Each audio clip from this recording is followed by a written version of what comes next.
Okay, so here's another example. This reads, Gary has to give each of his daughters money for chores.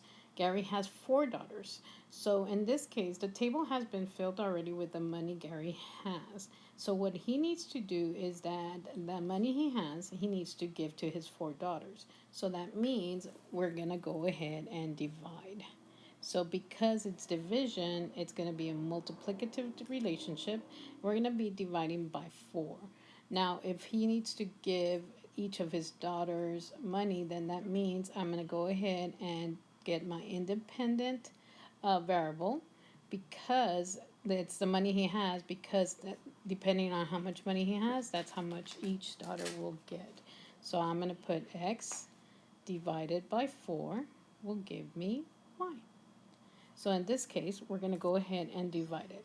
So 22 divided by 4. So I know this is going to be 4 into 20 is 5 times. The remainder is 2. Add a decimal. 4 into 20 is 5 times. So that means the daughters will get $5.50 each. Let's do the next one. 24 divided by 4. 24 divided by 4 will be $6.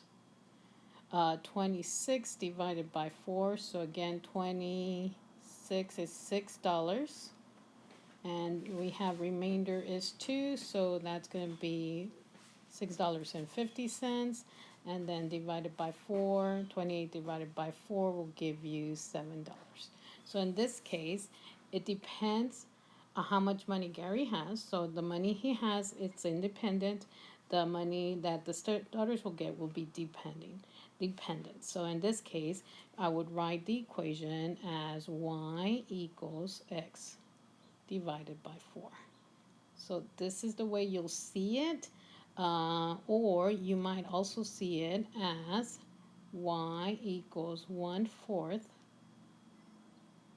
x, because 1/4 is the same as dividing by 4. So either way will be the correct way. So make sure you know both ways, because you're going to see it mostly as a fraction. So make sure that when you're writing the equation, you're writing x equals 1/4 times x, or x over 4. So go ahead and make sure you include this all in the in your assignment. And if you have trouble with the next one that you're doing on your own, make sure that you come back to this video to watch it again. Good luck.